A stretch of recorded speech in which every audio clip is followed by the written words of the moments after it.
गजपति जिला पारलाखेमुंडी में सीपीएम भारतीय खेत मजदूर संघ पक्षर 10 दफा दाबी नहीं जिलापाल कार्यालय घेराव कर अभियोग है केंद्र सरकार 2024-25 आर्थिक वर्ष पर बजेट केवल श्रमिक मारण नीति अवलंबन करुछि।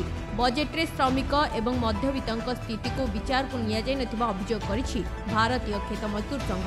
आज जो आम रुंढई कि आज जिलापाल जरिया गोटे प्रधानमंत्री को दाबीपत्र संबलित दाबीपत्र प्रदान कलु। ए दाबीपत्र देवार उद्देश्य हूँ आज्ञा गत 23/7/2024 तारीख दिन जो पार्लियामेंट रे आमर जो अर्थमंत्री निर्मला सीतारमण जो 2024 एवं 25 जो बजेट आनी गत बजेट तुलन वर्तमान बयाबरद अत्याधिक कमी जाइए।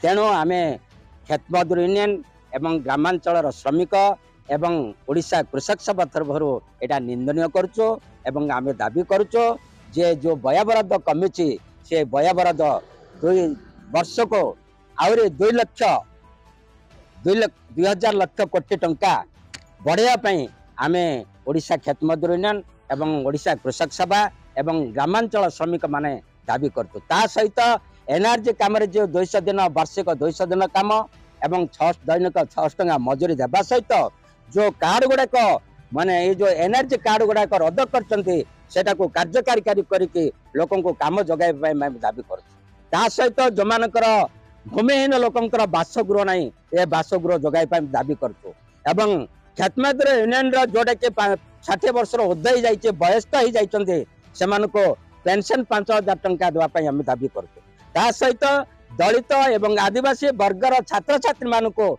शिक्षा प्रति देवाई दाबी कर जो समस्त विषय नहीं कि आज जिला गजपति जिलापाल जरिया प्रधानमंत्री को आज संबलित दायित्व प्रदान।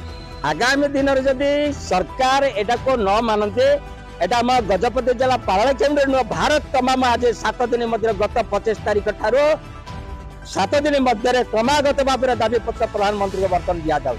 जदि सरकार जदि आमर विषय वस्तु कर्णपात न करते न शुणते ताले आमे समस्ते आदिवासी अधिकार मंच ओडिशा खेत मजदूर यूनियन ओडिशा कृषक सभा ए समस्त गण संगठन एकत्रित हो राजरास्ता को लेबा पई आमे बाध्य।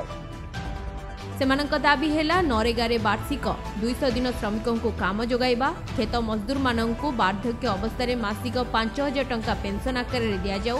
समस्त भूमिहीन माननकु घरडीह जोगाई देबा सहित घरर निर्माण पई 10 लाख टंका पर्यंत आर्थिक सहायता केंद्र और राज्य सरकार जोगाइबा आवश्यक इत्यादि दाबी रही। एने संघ पक्षर मुख्यमंत्री उद्देश्य 10 दफा दाबी संबलित एक दाबीपत्र जिलापाल को प्रदान कर। आगामी दिन में जदि भारतीय खेत मजदूर संघर दाबी पूरण न हुए तेबे देशव्यापी आंदोलन कराजिबो बोली चेतावनी दैछन्ति जिला संपादक दंडपाणी रहित। ब्यूरो रिपोर्ट प्रयास न्यूज।